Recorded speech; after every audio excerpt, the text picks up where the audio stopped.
ರಾಮನ ಹಾಡಿಗೆ ಡ್ಯಾನ್ಸ್ ಮಾಡಿದ್ದಕ್ಕೆ ಅನ್ಯ ಕೋಮಿನ ಯುವಕನನ್ನ ಮನಸೋ ಇಚ್ಛೆ ಥಳಿಸಿರುವಂತಹ ಘಟನೆ ನಡೆದಿದೆ. ಇದು ಕಲಬುರಗಿಯಲ್ಲಿ ನಡೆದಿರತಕ್ಕಂಥ ಘಟನೆ. ಅನ್ಯ ಕೋಮಿನ ಯುವಕರು ಹಿಗ್ಗಾಮುಗ್ಗ ಥಳಿಸಿದ್ದಾರೆ.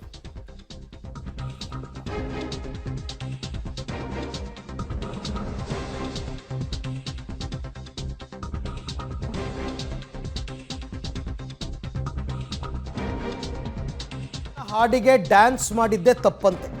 ಯುವಕನ ಮೇಲೆ ಮಾರಣಾಂತಿಕವಾಗಿ ಹಲ್ಲೆ ಮಾಡಿದ್ದಾರೆ ಅನ್ಯ ಕೋಮಿನ ಯುವಕರು. ಘಟನೆ ನಡೆದಿರೋದು ಕಲಬುರಗಿಯ ಇಟಗಾ ಗ್ರಾಮದಲ್ಲಿ. ಸ್ನೇಹಿತನ ಮದುವೆಯಲ್ಲಿ ಡ್ಯಾನ್ಸ್ ಮಾಡಿದ್ರಂತೆ ಯುವಕರು. ಈಗ ನಮ್ಮ ಕುಟುಂಬಕ್ಕೆ ಜೀವ ಭಯ ಇದೆ ಅಂತ ಆ ಭೀಮಾಶಂಕರ್, ಹಲ್ಲೆಗೊಳಗಾದ ಯುವಕ ಇದನ್ನಲ್ಲ, ಆತನ ತಾಯಿ ಆರೋಪ ಮಾಡಿದ್ದಾರೆ. ವಿಶ್ವವಿದ್ಯಾಲಯ ಪೊಲೀಸ್ ಠಾಣೆಯಲ್ಲಿ ಪ್ರಕರಣ ಕೂಡ ದಾಖಲಾಗಿದೆ. ರಾಮನ ಹಾಡಿಗೆ ಡ್ಯಾನ್ಸ್ ಮಾಡೋದು ನಮ್ಮ ದೇಶದಲ್ಲಿ ತಪ್ಪು. ಅದಕ್ಕೆ ಮದುವೆ ಐತ್ರಿ, ಊರಾಗ ಮದುವೆ ಐತ್ರಿ. ಡಿಜೆ ಹಚ್ಕೇಸಿ ಶಿವಾಜಿ ಹಾಡು ಹಚ್ಬೇಡ ಅನ್ಲತ್ತಾರ. ರಾತ್ರಿ ಬಂದು ನಂಗೆ ಹೇಳ್ದ್ರಿ, ನೀವು ಅದ್ರ ಬಂದಪ್ಪ ನೀವು ಹೊಡಿತೀವಿ, ಕಲಾಸ್ ಮಾಡ್ತೀವಿ ಎಲ್ಲ ಅಂದ್ರಿ. ನಾವು ಡ್ಯಾನ್ಸ್ ಹೊಡೋದಕ್ಕೆ ಮನೆಗೆ ಹೋದ್ರಿ. ಡ್ಯಾನ್ಸ್ ಹೊಡೆದು ಮನೆಗೆ ಹೋದ. ಮುಂಜಾನೆ ಚಾ ಕುಡ್ಲಾಕಂತ ಕೇಸಿ ಹೋಟ್ಲ ಕಡೆಗೆ ಬಂದಿದ್ದಾರೆ. ಆಯ್ತು 5-6 ಮಂದಿ ಬಂದು ಕೇಸಿ ಕಲ್ಲೀಲಿ ಹೊಡೆದ್ರಿ, ತೂತಾಗದ್ರಿ, ತಲೆಯಾಗ ಚಾಕು ನಿಂತು ಹೊಡೆದ್ರಿ. ಒಬ್ಬೊಬ್ರು ಹಿಂಗೆ ತಲೆಗೆ ಹೊಡೆದ್ರಿ. ತಲೆಗೆ ಹೊಡೆದ ಕೇಸಿ ಹೋದ್ರಿ. ಅವ್ರು ನಾ ಬೇವಸಾಯ ಬಿದ್ದಿದ್ರಿ. ಮತ್ತೆ ಬಂದ್ರೆ ಆಮೇಲೆ ಬಂದು ಕೇಸಿ ನಮ್ಮ ಅವ್ನು ಬಂದು ಇದು ಎತ್ಕೊಂಡು ಹೊಡೆದ್ರಿ. ನಮ್ಮ ಅವ್ನು ತಾಳಿ ಗಿಡಿ ಎಲ್ಲ ಕಡೆಗೆ ತೆಳಗೆ ಹಾಕಿದ್ರಿ. ತೆಳ ಹಾಕೇಸಿ ಮತ್ತು ಅವ್ರು ಬಂದವ್ರಿ ಸರ್. ಅಡ್ಡ ಬಿಟ್ಟು ನನಗೆ ಊರಾಗ ರೀ ಇಟ್ಗ ರೀ ಸರ್, ಕಾಜಾ ಕಟ್ನೋದು ಅಂತ ಇಟ್ಕ ಬರ್ತದೆ. ಆ ಇಟ್ಕದಾಗ ಆಗಿದ್ರಿ ಸರ್. ಡಿ ಜೆ ಹಚ್ಚಿದಾರಿ. ಜೈ ಶ್ರೀರಾಮ್ ಹಾಡು ಹಚ್ಬಾರ್ದಂತ್ರಿ. ಜೈ ಶ್ರೀರಾಮ್ ಹಾಡು ಹಚ್ಬಾರ್ದಂತ್ರಿ. ನಮ್ಮ ಊರಾಗ ಹಚ್ಬೇಡ ಅಂತ್ರಿ. ಮುಸ್ಲಿಮ್ ಅಂದ್ರಿ ಸರ್, ಕಾನು ಅಂತ್ರಿ ಮುಸ್ಲಿಮ್ ಅಂತ ಕೇಶ್. ಜೈ ಶ್ರೀರಾಮ್ ಹಾಡು ಹಚ್ಬೇಡಂತ್ರಿ. ನಮ್ಮ ಊರಾಗ ಹಚ್ಚಿದ್ರೆ ಕಲಾಸ ಹೊಡಿತಾರಂತ್ರಿ ಸರ್. ನಮ್ಗೆ ಹಚ್ಲಕ್ಕೆ ಹಿಂಗೆ ಹೊಡೆದಾರಿ. ಹೊಡೆದಕೇಶ್ ಹೋಗ್ಯಾರ ಸರ್. ಹೊಡೆದಾರಿ ಹೆಂಗೆ ಬೇಕಂಗೆ ಹೊಡೆದಾರ, ಎಲ್ಲಿ ಬೇಕಲ್ಲಿ ಹೊಡೆದಾರ. ನನಗೊಬ್ಬನಿಗೆ ರೀ ಬಂದ್ಕೇಶ್ ಏನೋ ಅಂದಿಲ್ಲ ರೀ, ಬರೀ ಹೊಡೆದೇ ಮಾಡಿದ್ರಿ, ಮಾತಾಡಿಲ್ರಿ ಅವ್ರು ಸರ್. ಬಂದ್ಕೇಶ್ ಬೆಳಗ್ಗೆ 9 ಗಂಟೆಗೆ ರೀ ಸರ್. ನಾವು ಹೊಂಟಿದ್ರಿ ಮನೇನು ಚಾ ಕುಡ್ಲಾಕ ಹೋಟೆಲ್ಗೆ ಹೊಂಟಿದ್ರಿ. ಬೆಳಗ್ಗೆ ಮುಂಜಾನೆ ಹೊಲಕ್ಕೆ ಹೋಗಪ್ಪ, ಜರ ಹೆಸರ ತೊಗರಿ ಬಿತ್ತಿ ದನ ದೂಗ್ಲತ್ತ ಅಂತ ಹೊಲಕ್ಕೆ ಹೋಗ್ಲತ್ತಾರ. 5-6 ಮಂದಿ ಕಲ್ತು ಪಾರ್ಕ್ ತೆಳಗೆ ಹಾಕಿ ಹೊಡಿಲತ್ತಾರ. ಎಕಡೆ ಬೇಕು ಕಡೆ ಚಾಕು ಚೂರಿ ಕಟ್ಗಿ ಬಡಗಿ ತೊಗೊಂಡು ಹೋಗತ್ತನ ನಾವು ಹೋಗಿ ಬಿಡ್ತದ. ತಾಳಿ ಪಿಳಿ ಎಲ್ಲ ಹರಿದಾಕಿದ್ರಿ. ಅದು ಸರಿ ಯಾಕ್ರಿ, ಅದು ಏನೋ ಜಗಳ ಯಾವಾಗ್ಲೂ ಭೀ ಅದ ರೀ. ಈಗ 4 ಸರಿ ಐತ್ರಿ, 2 ವರ್ಷ ಐತ್ರಿ, ಬರೀ ಜಗಳನೇ ರೀ.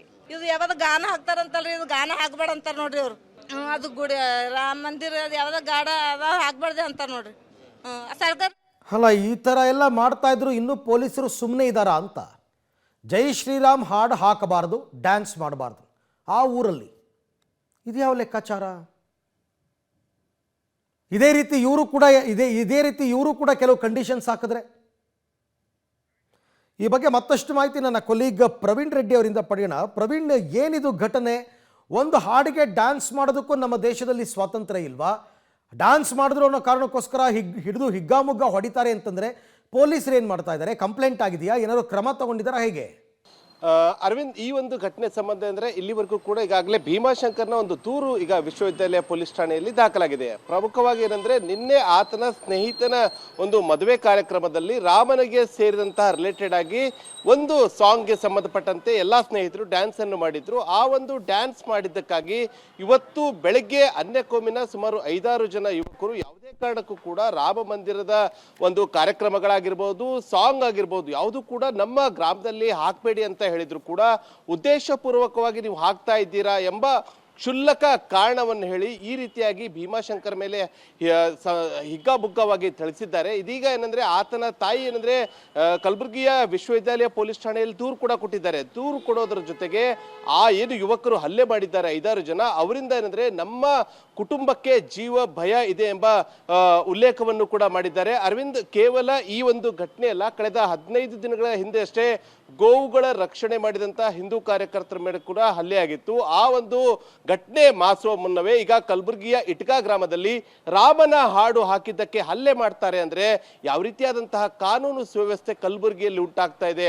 ಯಾಕೆಂದ್ರೆ ಯಾವುದೇ ಒಂದು ಕೋಮಿನ ಜನ ಇನ್ನೊಂದು ಕೋಮಿನ ಜನ ಅಂದ್ರೆ ಹಿಂದೂ ಕಾರ್ಯಕರ್ತರ ಮೇಲೆ ಹಲ್ಲೆ ಮಾಡಿದ್ರು ಕೂಡ ಪೊಲೀಸರು ಕ್ರಮ ಕೈಗೊಳ್ತಾ ಇಲ್ಲ ಅನ್ನೋ ಏಕೈಕ ಕಾರಣಕ್ಕೆ ಇಂತಹ ಒಂದು ಘಟನೆಗಳು ಪದೇ ಪದೇ ಬರಕಳಿಸ್ತಾ ಇವೆ.